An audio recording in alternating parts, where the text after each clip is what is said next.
Hello दोस्तों, welcome to Crime Tracker channel. दोस्तों, आज मैं एक ऐसी सच्ची वारदात से आपको रूबरू कराऊंगा जिसे भारत में 99% लोग नहीं जानते हैं। ये कहानी सऊदी अरब के हवाले से है। आखिर कैसे एक यमनी लड़का सऊदी अरब में बन गया सीरियल किलर, फिर उसके साथ क्या हुआ, ये सब कुछ जानेंगे इस वीडियो में। आपसे गुजारिश है कि ये वीडियो पूरा देखें और ज्यादा से ज्यादा शेयर करें ताकि विदेश में रहने वाले हमारे भाई बहन सुरक्षित और महफूज रहें। चलिए कहानी शुरू करते हैं। दोस्तों, ये जो आप अपनी स्क्रीन पर ये फोटो देख रहे हैं, इसका नाम औहदा अहमद सलेम है। सऊदी में इसे द यानबू सीरियल किलर के नाम से जाना जाता है। हालांकि ये पैदा तो यमन में हुआ था, लेकिन ये सऊदी का नकली पासपोर्ट और इकामा बनवाकर सऊदी के यानबू शहर में बड़े आराम से रह रहा था। वो वहाँ पर स्टूडेंट बनकर रहता था। औहदा अहमद सलेम सऊदी में शादी भी कर लिया और 2 बच्चों का बाप भी बन गया, लेकिन इसका मानसिक संतुलन ठीक नहीं था। वो आए दिन अपने बीवी और बच्चों को मारता पीटता था।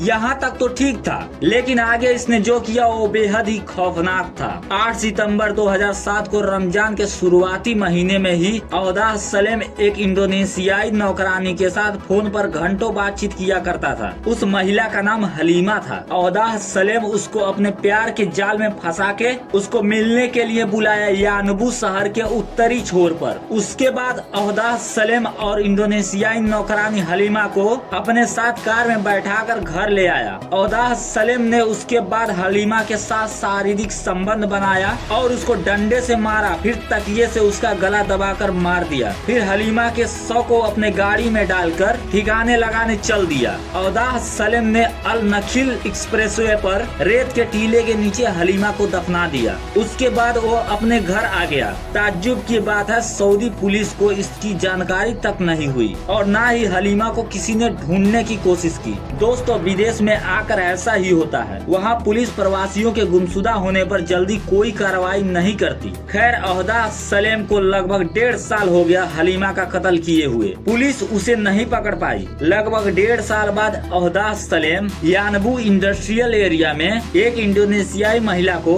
कार पार्किंग में अकेले बैठे हुए देखा। फिर औहदा सलेम के अंदर का शैतान फिर जाग उठा। उसने उस महिला को अपने बातों में फंसाया और उसे अपने साथ चलने को बोला। महिला राजी हो गई। औहदा सलेम एक सुनसान जगह पर गाड़ी रोकी। उसके बाद वो महिला के साथ शारीरिक संबंध बनाने की कोशिश करने लगा। उस महिला ने उसका विरोध किया तो औहदा सलेम ने उसका गला दबाकर उसे भी मार दिया। उसके बाद उसने उस महिला के चेहरे पर एक बड़े पत्थर से मार मार के चेहरा खराब कर दिया। फिर औहदा सलेम ने महिला का शरीर एक प्लास्टिक के बैग में रखकर वहीं दफना दिया। ताज्जुब की बात है, किसी का भी ध्यान इस पे नहीं गया और औहदा सलेम बेखौफ पूरे यानबू शहर में घूमता रहा। फिर 2009 में ही औहदा सलेम पास के ही अल अस्याली फुटब्रिज के पास एक इंडोनेशियाई महिला को अकेला देख औहदा सलेम अपनी बातों में महिला को फंसाने लगा। वो महिला को अपने साथ चलने के लिए बोला। महिला तैयार हो गई। हालांकि औहदा सलेम के घर उसकी बीवी और 2 बच्चे भी रहते थे, लेकिन वो लोग औहदा सलेम से बहुत डरते थे।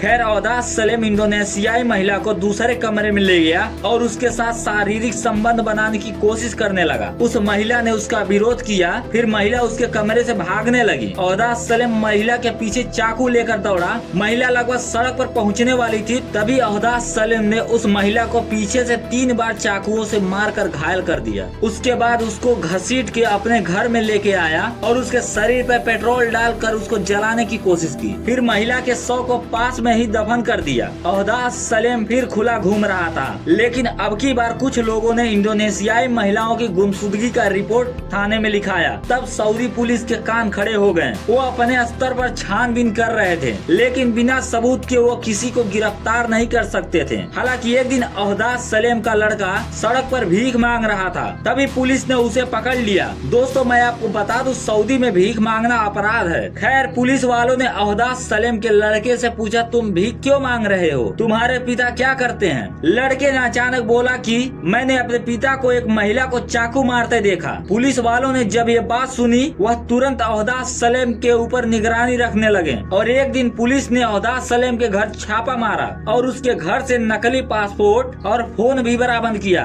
उस फोन में इंडोनेशियाई महिलाओं के आपत्तिजनक तस्वीरें थीं। पुलिस ने अहदाज सलेम को तुरंत गिरफ्तार कर लिया। जब उसे कोर्ट में पेश किया गया तो उसे मौत की सजा मिली। हालांकि अहदाज सलेम ने सऊदी सुप्रीम कोर्ट में अपनी याचिका दायर की, लेकिन सुप्रीम कोर्ट ने पुलिस द्वारा बरामद की गई डेड बॉडीज को ध्यान में रखते हुए अहदाज सलेम को मौत की सजा दी और अहदाज सलेम को यानबू शहर के बीचों बीच एक सार्वजनिक जगह पर उसका सिर धड़ से अलग कर दिया गया और इस तरह तीनों इंडोनेशियाई महिलाओं का कातिल मारा गया। हम इन तीनों इंडोनेशियाई महिलाओं के प्रति संवेदना व्यक्त करते हैं। दोस्तों, आपको यह सच्ची कहानी कैसी लगी हमें कमेंट के माध्यम से जरूर बताएं और अगर हमारी मेहनत आपको पसंद आई हो तो हमारे चैनल को लाइक करें, सब्सक्राइब करें। धन्यवाद। जय हिंद, वंदे मातरम।